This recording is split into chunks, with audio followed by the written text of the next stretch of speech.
Como les decía en la hora anterior,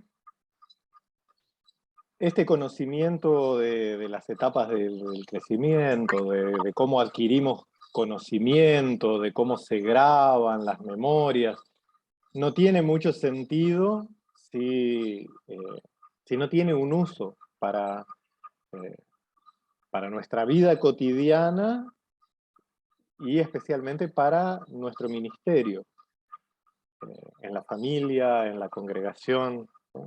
Si no tiene un uso práctico, no, es solo información. Y un psicólogo estadounidense que fue profesor de teología y de teología y de psicología evolutiva en la Universidad Emory de los Estados Unidos, eh, publicó hace un montón de años, en 1981, un libro llamado Estadios sí, o Etapas de la Fe, ¿no? Donde él así plantea en líneas generales un paralelismo entre la psicología evolutiva y, eh, y la forma en que los seres humanos podemos ser educados en la fe. Estas etapas de la fe, ¿no? o del desarrollo, eh, también llevan digamos, como parámetro, como medida, la teoría del desarrollo cognitivo de Piaget, ¿no? Y una etapa posterior de estos estudios, eh, que ya se había hecho antes, que son las etapas del desarrollo moral de Lawrence Kohlberg. Entonces él toma eh, los trabajos teóricos de Piaget y de Kohlberg y los aplica a la educación en la fe. Y así como,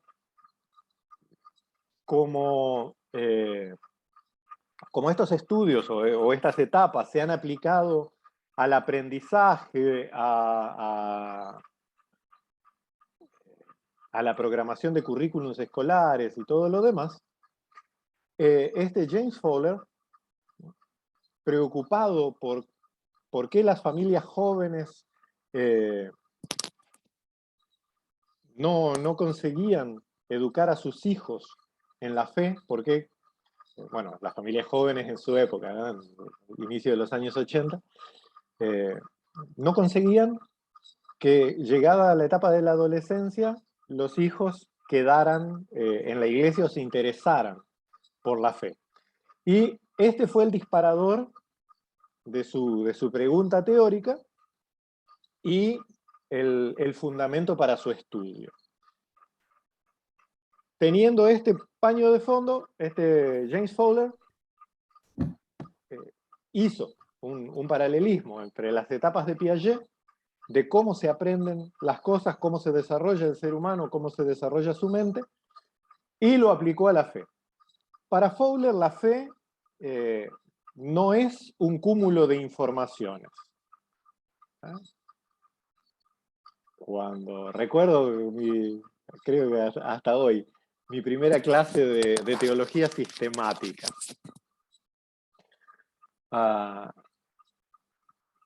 y recuerdo muy bien al profesor, el pastor Henry o Harry, bueno, Harry McDonald.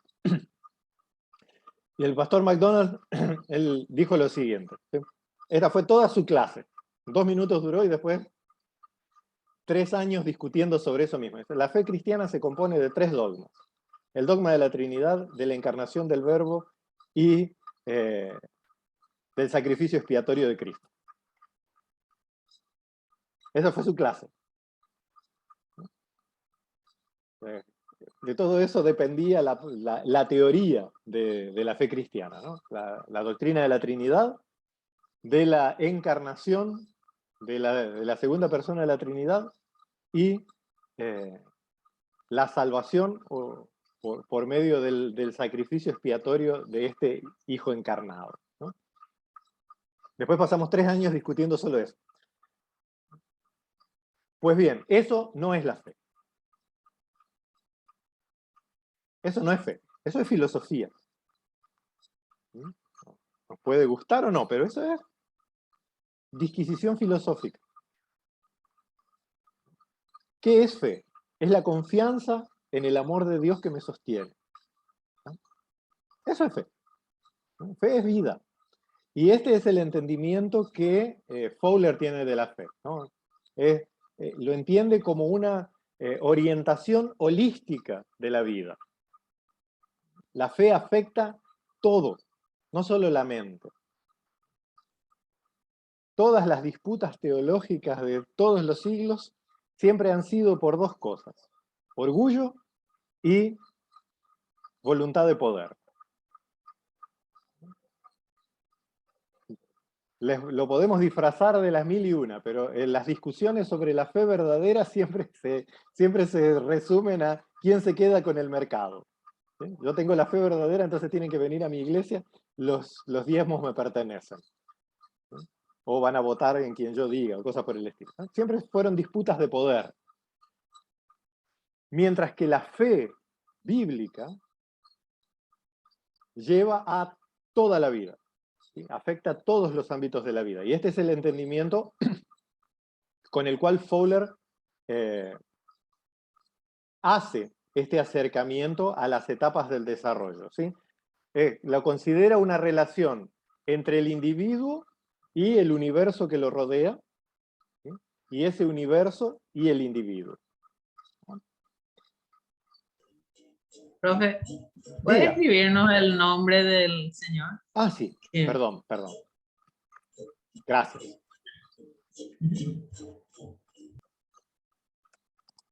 James Fowler. Perdón. Sergio Ojeda. James Fowler. Más específicamente es el doctor James W. Fowler III. James Fowler III.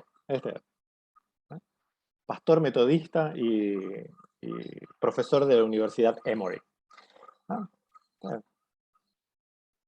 Parte del lero nomás. Pero bueno, para Fowler entonces, la fe no es sencillamente información. Y él, volvemos un poquito atrás. Su preocupación práctica era por qué los hijos de la generación joven, cuando él era pastor, 1980, no se quedaban en la iglesia. ¿Por qué no la fe o la comunicación de la fe no les importaba? Y si se quedaban era más al estilo club social. Esa era su preocupación. Él como pastor estaba preocupado por esto. Ahí empieza su seguimiento, sus estudios, todo. Encuesta, todo lo que se hace para descubrir esta información. Y llega a 2 conclusiones básicas antes de lanzar su hipótesis. La primera conclusión era que el ambiente protestante general, las iglesias históricas protestantes, basaban su predicación en puros datos filosóficos.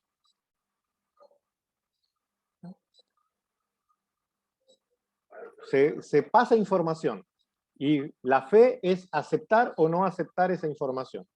Si yo creo o acepto un cúmulo de información, entonces tengo fe. Si yo rechazo ese cúmulo de información, no tengo fe. ¿No? Esa es la visión protestante post-iluminismo, ¿no? Cuya expresión más fuerte era el fundamentalismo norteamericano. ¿Eh? No lo que hoy en día se llama fundamentalismo como fanatismo, todo, aunque es fruto de eso, sino el fundamentalismo como escuela teológica. El fundamentalismo como escuela teológica no tiene nada criticable, todo lo contrario. Ellos en 1914, cuando salen los manifiestos fundamentalistas, parten de doctrinas más que esenciales para la fe cristiana, ¿no?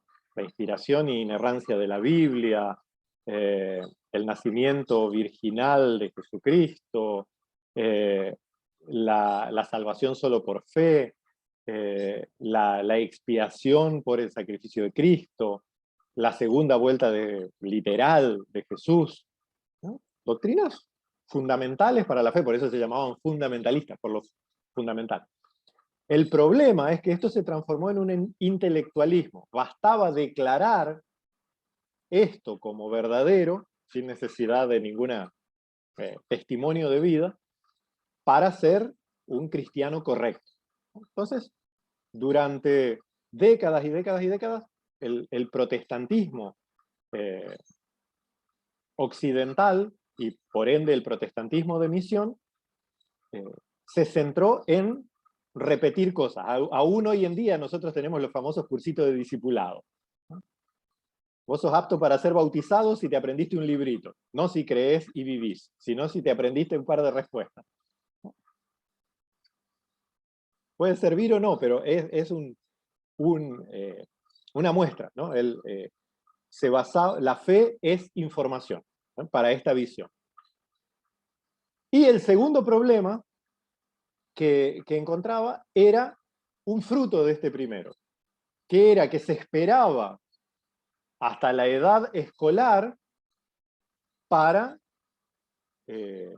empezar a transmitir la fe.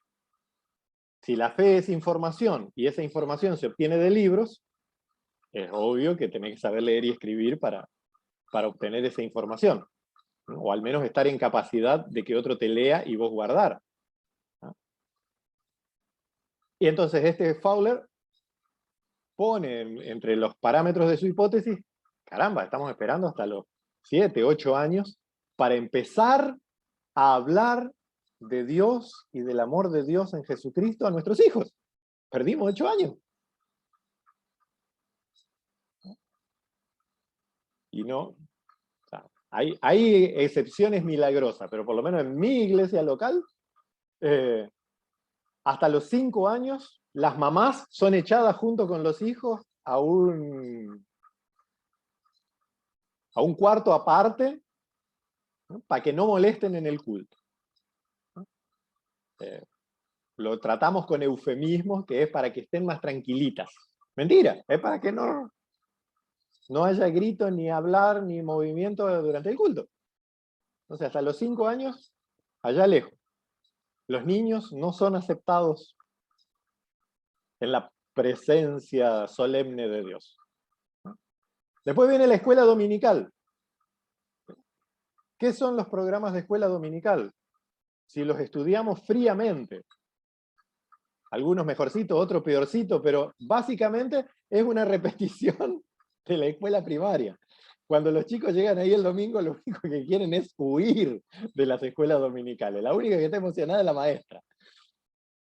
Pero los niños, por lo menos yo cuando era niño, no quería ni a palos ir a la escuela dominical. Era la cosa más aburrida y tonta del mundo. Más cuando estaba llegando a la preadolescencia y me daba cuenta de que todo lo que me habían dicho en la escuela dominical de los 6 a los 9 era todo mentira. Las famosas historias bíblicas eran una exageración deplorable, que no era lo que decía la Biblia. Entonces, caramba. Y esto Fowler lo vio porque no era nada extraño, es lo que vivimos todos en nuestra congregación. Un poquito mejor, un poquito peor, pero es una realidad que todos hemos vivido. Y ahí él se da cuenta. Primero, nuestra manera de transmitir la fe es pura cabeza. Segundo, como es pura cabeza, esperamos hasta que los niños tienen edad escolar para transmitirlo. Luego, ya cuando llegan ahí, tenemos 2 años para ver si los convencemos, y después entran en la preadolescencia y acabó. Ahora bien, de la psicología evolutiva, ¿qué aprendemos? Que durante los primeros 2 años, los niños no aprenden por palabras, no aprenden por fórmula filosófica, no aprenden por sentate ahí y pensá, o por sentate y escuchá. Aprenden por Experiencia. experiencia directa. Sensaciones y movimientos. Es Por sensaciones ver y movimientos. escuchar.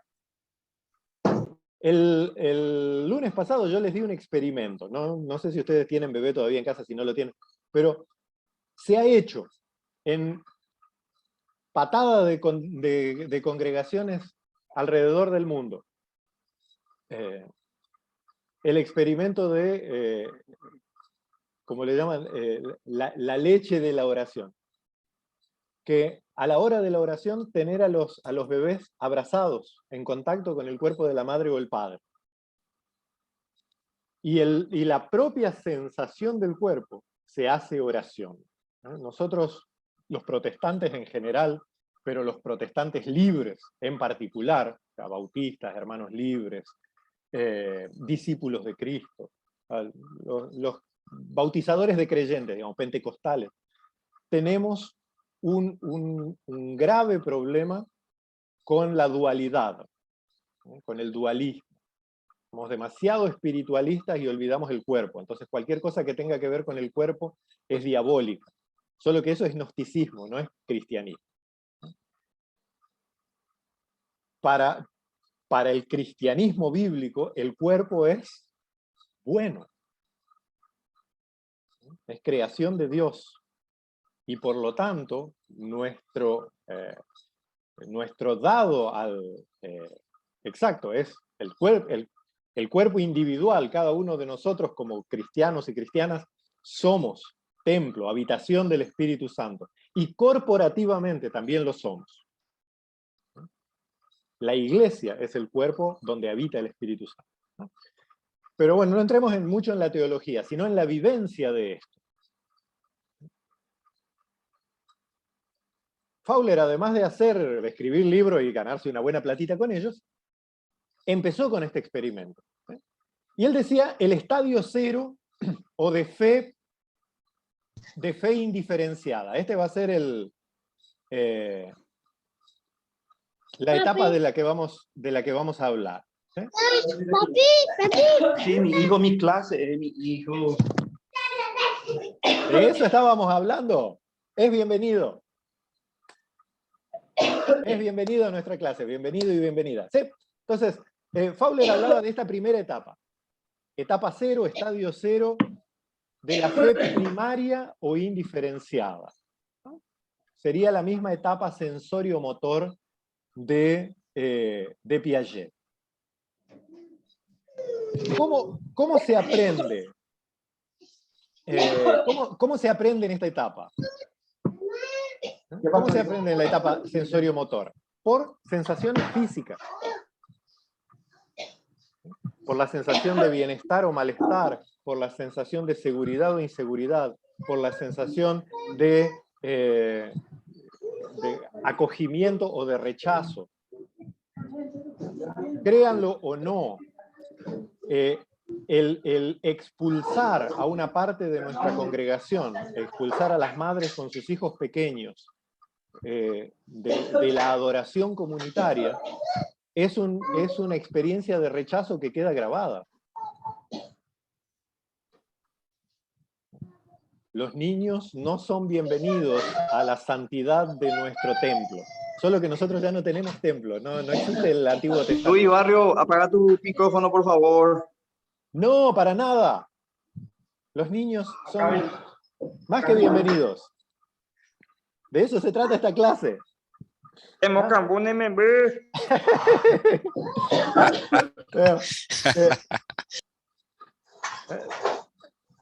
Esto que tenemos como experiencia en nuestras congregaciones es una experiencia de rechazo que realmente queda grabada. Queda grabada en las madres que lo viven en su cotidiano conscientemente, pero también en los niños. A la hora del culto no son bienvenidos. ¿Por qué? Porque molesta al que tiene que discursar. Cuando en realidad el discurso es lo secundario. No quiero saber más Eh, nada de Yo la quiero facultad. estudiar teología. Un bebé contratado para ilustrar la idea, justamente. Eso mismo. Tenemos Pero aquí mis circunstancias ilustración son in diferentes. situ, en vivo. Todo el mundo te Pero apoya, todo te apoya. se trata entonces, No, pues yo quiero estar también con ustedes, disfrutar. Estamos contigo. ¿Quién más estamos quiere? todos juntos. Miguel, ella entender Finlandia, hijadores. Eso. ¿Ah? Pero bueno, el, el, el tacto, aunque es una sensación directa, percibe todo lo que es el ambiente alrededor. ¿Sí? Entonces, si hasta los 3 años se forman esas experiencias, imagínate un bebé que durante 3 años lo rechazaste de la congregación. A los 4 no va a estar ahí cómodo tampoco, a los 5 tampoco, y a los 15 mucho menos. Y esto Fowler se dio cuenta y empezó a experimentar en su propia congregación, pero también a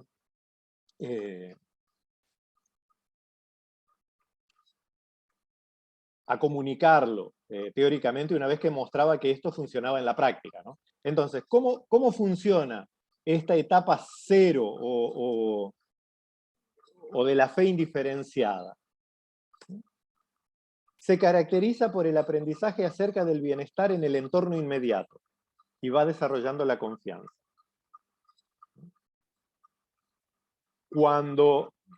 Volvemos al tacto. Un bebé chiquitito va a estar prácticamente todo el tiempo junto al cuerpo de su mamá o de su papá. Normalmente, o más comúnmente, con la mamá. Pero si pareja de tiempo más compartido, como ahora, gracias a Dios, suele ser más común, va a estar tanto tiempo con uno como el otro. No hace ninguna diferencia con cuál de los dos esté. Pero en el tacto va a percibir de que fue expulsado de la congregación. ¿Por qué? Porque mamá y papá van a estar nerviosos para que no llore, amacándolo. No sé por qué, parece que cuanto más nervioso se pone el bebé, más nervioso se ponen los padres, lo agitan como coctelera, y el mitaí grita más todavía, no es que se va a calmar. Grita más, se desespera, obvio si tiene miedo, o sea, choco, pobrecito, parece un sonajero, ¿no? Entonces, esa sensación queda grabada en... María Auxiliadora, profe. ¿Cómo? María Auxiliadora.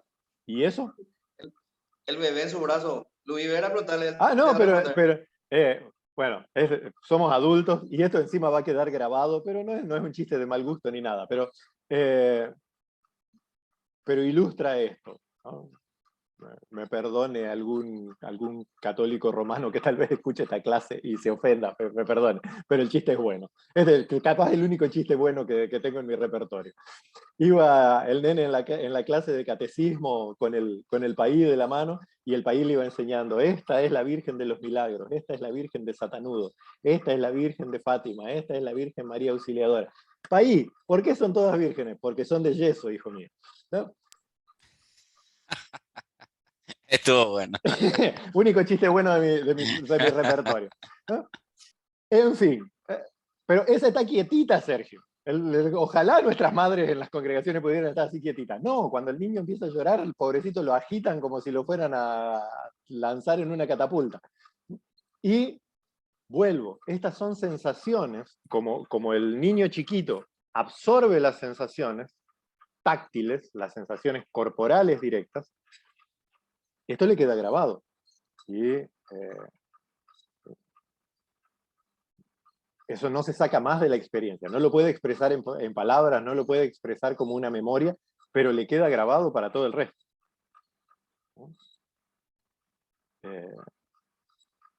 Y los desafíos, especialmente a los que son pastores actuantes, a animar a sus congregaciones, es muy difícil.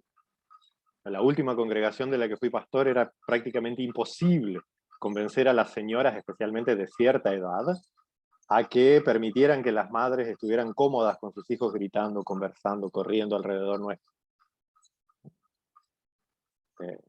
No podían creer que yo sencillamente cerrara la Biblia y me bajara del púlpito para jugar con los niños, ¿no? Pero hagan el experimento y van a ver cómo en poco tiempo cambia la dinámica completa de la congregación. Los niños deben estar con nosotros. Y como me decía, también siempre nombro a mis profesores. El pastor Bruce McPherson, que era director del seminario, ¿sí? El Seminario Bautista Evangélico Argentino, tenía cara de malo, pero era un tipazo. Y él siempre decía una cosa, fue mi profesor de homilética. ¿Saben cuál es el problema de nuestras congregaciones? Que todos queremos brillar durante una hora. Nuestros sermones tienen que ser de 20 minutos. Si vos hablabas una hora es que tenías 3 sermones. Cuando aprendí eso, mi vida cambió.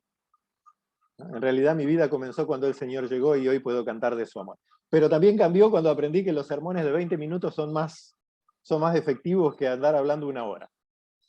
Y los niños se entretienen, y los niños participan, y los niños empiezan a apreciar la vida en comunidad, empiezan a apreciar ser parte de la congregación, y al sentirse recibidos, acogidos, amados, aceptados, crecen con esta confianza.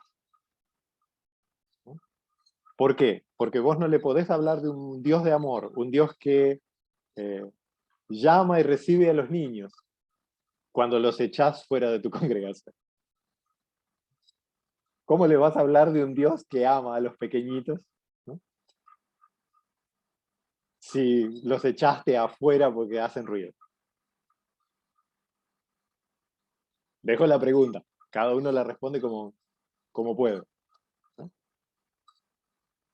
Pero este era la espina en la carne de este psicólogo, ¿no? Psicólogo, pero pastor. Entonces, esta era la espina en la carne. ¿Por qué al llegar a la preadolescencia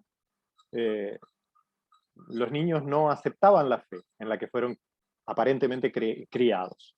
La primera era por el discurso intelectual, y la segunda porque al ser basado en un discurso intelectual se esperaba hasta los 7 u 8 años para empezar a hablarles de Dios, sin dejarles ser niños. Cuando palabras de Jesús, no parábolas, palabras directas de Jesús, el reino de los cielos es de los que son como niños. ¿Sí? Y nosotros lo queremos intelectualizar, que es por la inocencia, que es por el candor, por aceptar. Puede ser un poquito, pero no es tan filosófico. Es porque los niños viven el aquí y ahora y pueden entender el amor. Les recomiendo un libro, que es una serie de conferencias de algunos dirían que no, pero un gran teólogo brasileño llamado Rubén Alves. El libro hoy en día solo se consigue en versión PDF, porque las conferencias fueron pronunciadas hace 42 años, que se llama La teología como juego. Y la tesis fundamental de él es que los teólogos cristianos hacemos el ridículo porque nos tomamos muy en serio. Si aprendiéramos a hacer el ridículo, seríamos tomados en serio.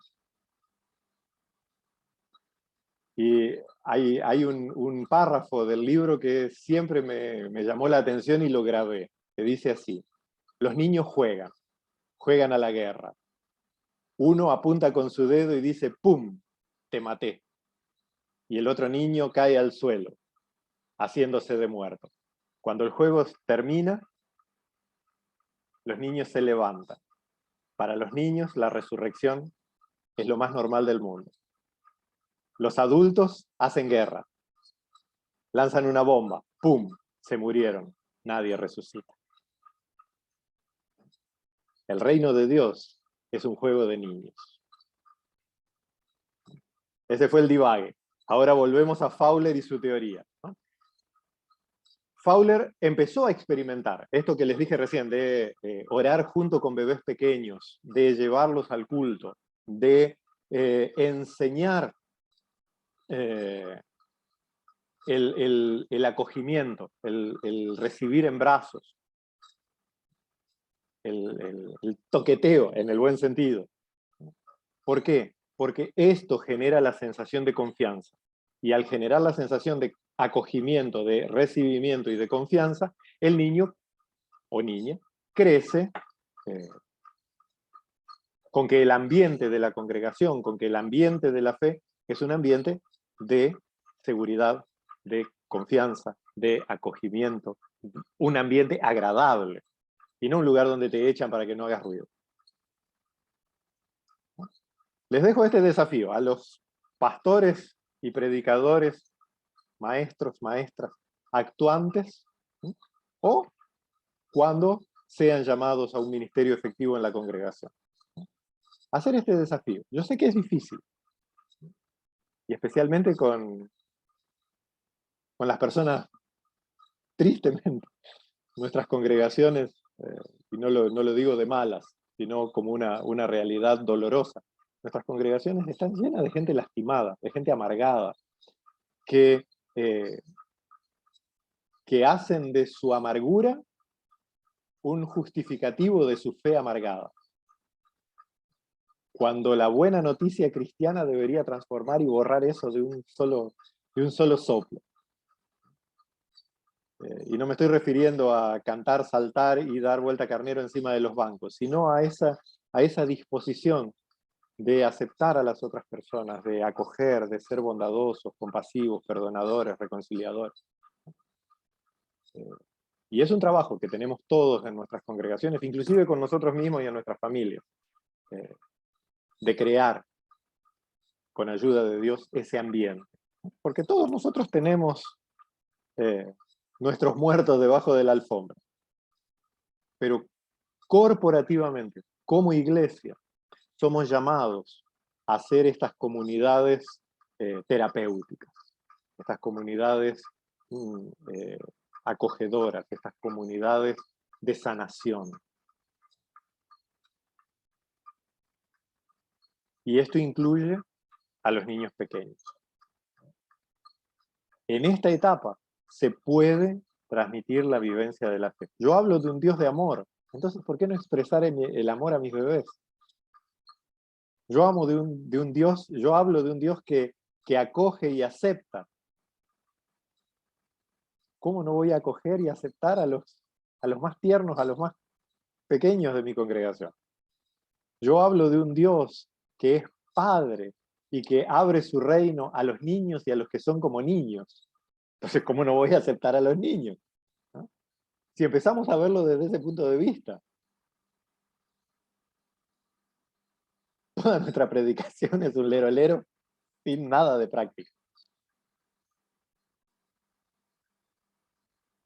La primera etapa de la evolución, digamos, psíquica, se puede transmitir la fe. ¿Cómo? Viviendo la fe, junto con los niños, junto con los pequeños. Y si pueden, o sea, si ya pasó la etapa, si sus hijos ya son grandes, ¿no? Pero si tienen así a su alrededor, hagan el experimento y van a ver nenitos, nenitas, apenas caminando, acostumbrados a la oración, a la reverencia, a disfrutar de la comunión con Dios. Y esta sí les puedo hablar de experiencia directa. Ya había escuchado y estudiado estas cosas cuando tuve hijos bastante grandecitos ya, pero tuve la oportunidad de hacer este experimento con mis propios hijos. Y realmente es una experiencia diferente, muy diferente. Y es una lucha, porque nuestras congregaciones están basadas en esto mismo que Fowler descubrió. Están basadas en un discurso que es bla, bla, bla. Aprendemos información y todo es estudio e información y guardar datos y repetir datos. Pero, ¿cómo esos datos te cambiaron la vida? Y ahí todos hacemos agua. ¿Sí? Se trata de hacer vida.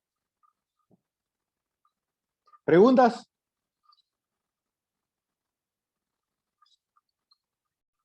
¿O comentarios? Profe, no sé si ya lo mencionaste en algún punto de la exposición, pero te referiste al principio a la inteligencia como la capacidad para la libertad humana. Ujú. Esa es mi pseudo definición. Ok, ¿a qué se refiere eso, profe? ¿Cómo libertad a partir de la inteligencia? ¿Qué relación, qué conexión tienen? ¿Qué conexión tiene? Cuando empezamos la clase de hoy, en el primer bloque, hablábamos de definiciones de inteligencia. Y normalmente en nuestra mente está la definición clásica de Aristóteles y de Tomás de Aquino. La inteligencia es la habilidad de reproducir el mundo en nuestra mente. El mundo es una realidad cerrada, yo capto esa información y la guardo. Básicamente, inteligencia y memoria son prácticamente lo mismo. Carlo y Miguel, si no me equivoco, dijeron dos que ya iban por ese camino. Uno dijo, es la capacidad, o la habilidad, no recuerdo qué palabra usaron, de captar nuevos conocimientos. Y otro dijo, es la capacidad o habilidad de adaptarse a nuevas situaciones. Y la definición técnica de los cognitivistas es la capacidad de estar abierto a nuevas experiencias. Entonces, nuevas experiencias, adaptación a nuevas circunstancias o captación de nuevos conocimientos, todo eso es libertad. Lo otro es una caja cerrada. Entonces, inteligencia, realmente inteligencia, es siempre saltar fuera de la cajita. La capacidad de salir de la cajita y ver las cosas de manera diferente. Lo otro es memoria, y la memoria es necesaria. ¿No? La vimos en otras materias. Y es un gran instrumento. Pero la inteligencia humana, lo que nos hace únicos, irrepetibles, lo que nos hace agentes de Dios en el mundo, incluso siendo no creyentes, los seres humanos somos agentes de Dios, ¿no? Cumplimos el propósito de Dios. Lo podemos hacer justamente por esa capacidad para la libertad, esa capacidad de, cuando en la cajita ya no tengo las respuestas, buscar nuevas respuestas y saltar fuera. En ese sentido decía que es la capacidad para la libertad. Gracias, profe. Para servirles. Una pregunta más es gratis, la siguiente la cobramos.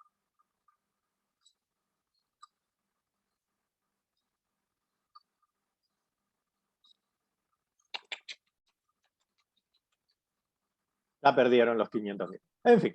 Pienso nomás, profe, que ¿Cómo? pienso nomás que eso es aplicable a familias cristianas. Entonces, que pueden llevar sus bebés a la iglesia. Ahora, No, claro, los niños claro. que no pueden ir antes solos, es un poco... No, seguro. Por eso, este psicólogo Fowler, su estudio fue en familias que algunas eran de generaciones, en su propia iglesia local, eran abuelos, nietos, en la misma iglesia local. Claro, esto de la educación en la fe o la transmisión de la fe solo se aplica a nosotros, los creyentes, ¿no? Pero es una transposición de algo que sirve en todos los aspectos de la vida a una aplicación congregacional. Y si Dios me permite, en las siguientes clases, cada tercera hora, voy a ir etapa por etapa cómo aplicamos esto en nuestra vida congregacional. Para los bebés, acogiéndolos, dándoles confianza y seguridad dentro de la vida congregacional. Un desafío para nosotros, como pastores, como maestros, como papás y mamás, como tío, tía, abuela, lo que seamos, pero